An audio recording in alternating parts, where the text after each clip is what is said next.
여러분 반갑습니다. 여러분의 멘탈 전도사 천마세입니다. 제가 항상 늘 하는 얘기가 있죠. 항상 우리는 폭락을 대비해야 한다. 폭락, 급락 많이 빠지면은 다들 힘들어하니까 그럴 때일수록 현금을 좀 가지고 있으라는 겁니다. 갑작스러운 조정도 올 수도 있고 예기치 못하는 대폭락이 올 수도 있어요. 그래서 현금이 없으면은 상당히 난처한 경우가 많더라는 거죠. 다시 한번 이야기하지만 너무 주식에만 몰빵 때리지 마세요. 주식에다 몰빵은 금물입니다. 이 사람의 욕심이 한도 끝도 없어요. 그러다 보니까 너무 한번 극단적으로 하는 경우가 많더라고. 한 방에 끝내려고 하는 그런 모르겠어요. 욕심이라고 해야 할지 급함, 성격이 급하잖아요. 빨리 벌고 싶고 그것들이 나중에 보니까 문제를 일으킨다는 거죠. 하여튼 조심하셨으면 좋겠습니다. 요즘 증권사들이 고객들한테 지급한 예탁금 이자가 찔끔이었던 반면에 그 B2에 해당하는 신용융자에 대해서는 금리 인하기에도 불구하고 최대 9%대 고금리를 적용하고 있다고 합니다. 은행권 신용대출 금리와 이 비교를 해도 최대 2배 이상 이 2배 이상 높은 수준이어서 증권사들의 과도한 이자 장세에 대한 비판의 목소리가 좀 커지고 있다고 합니다. 국회 정무위원회 소속의 김용만 의원실이 금융감독원을 통해서 자본 규모 상위 10개 증권사의 신용융자 이자율 현황을 분석을 해봤는데 올해 상반기 기준 180일 초과 장기 신용융자 금리가 가장 높은 증권사가 삼성증권이었답니다. 삼성증권. 뒤를 이어서 NH투자증권, 대신증권, 미래에셋증권, 메리츠 이렇게 되는 것 같아요. 상위 10개 증권사의 평균 장기금리가 9.37%, 한국은행이 발표한 예금은행 일반 신용대출 평균 금리의 거의 2배에 달하는 거죠.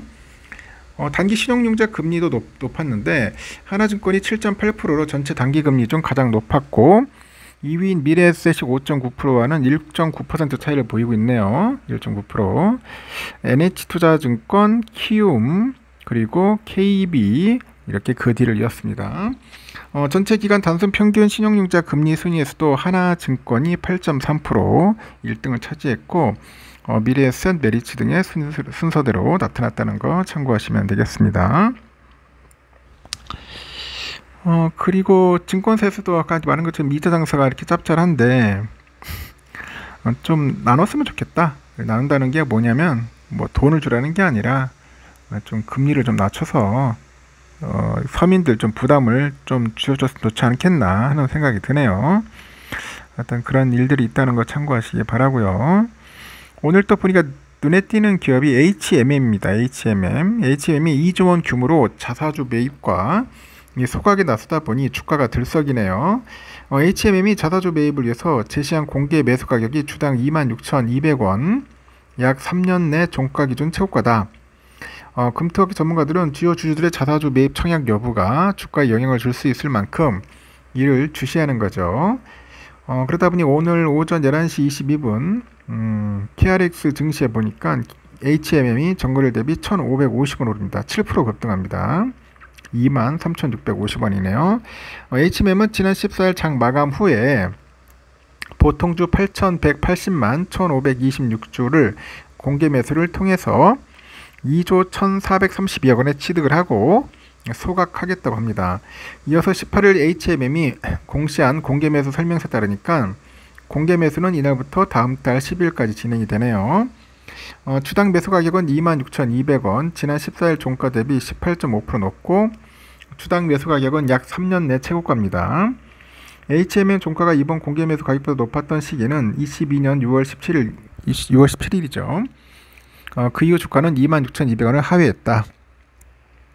이렇게 HMM은 공개 매수 예정 주식수보다 청약 물량이 많을 경우 안분 비례로 매수할 거랍니다. 이번 자사주 취득과 소각은 시장 예상 대비 규모가 크고 공개 매수 가격의 프리미엄이 높다는 측면에서 긍정적이다. 주당 프리미엄과 최대 주주의 참여를 감안하면은 초과 청약이 예상된다고 합니다.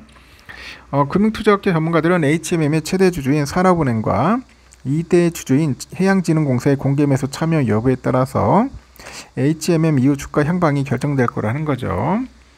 이 산업은행하고 해양진흥공사가 공개 매수 청약에 나선다면 일반 주주의 청약 가능 물량이 상대적으로 적어지는 거예요.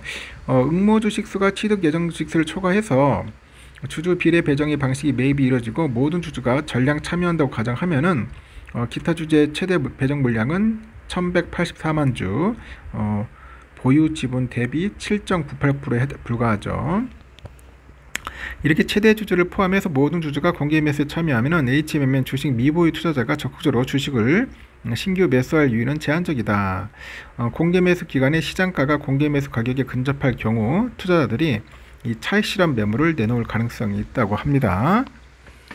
반면에 해양진흥공사 등이 공개 매수 청약을 하지 않는다면 일반 주주들의 청약 가능 물량이 늘어나겠죠. 해양진흥공사가 공개 매수에 불참 시 일반 주주들의 청약 가능 물량이 2,316만 주에서 최대 3,600만 주로 늘어나고 시장 유통 주식수도 최대 2억 5,400만 주까지 감소한다. 이는 주가에 긍정적으로 작용할 수가 있어요. 전문가들 사이에서는 공개 매수 이후로 HMM의 주가의 추가 상승 가능성도 작다는 그런 의견이 우세하네요. 컨테이너선 업황이 다운스칼에 진입했죠. 그래 HMM의 이익이 감소할 수 있기 때문이라고 합니다. 실제로 HMM의 2분기 영업이익은 전년 동기 대비 64% 감소한 2,332억 원, 매출액은 2% 감소한 2조 6,227억 원으로 시장 컨센을 하회했습니다. 자사주 매입 이후 주가는 상승 동력 부재로 하락이 불가피한 상황이고 자사주 공개 매수 기준일 전 단기 주가는 자사주 매입 단가인 26,200원보다는 낮은 23,000원에서 25,000원에서 등락할 것이다. 이렇게 언급을 하는 것 같습니다. 미국이 주요 국가를 대상으로 관세를 부과하면서 3분기에도 미주 노선을 중심으로 해상 물동량 그런 위축이 지속될 거라고 합니다. HMM의 높은 밸류에이션과 공개 매수 단가를 고려하면 주가의 추가 상승 여력은 제한적이다. 그런 이야기를 하네요.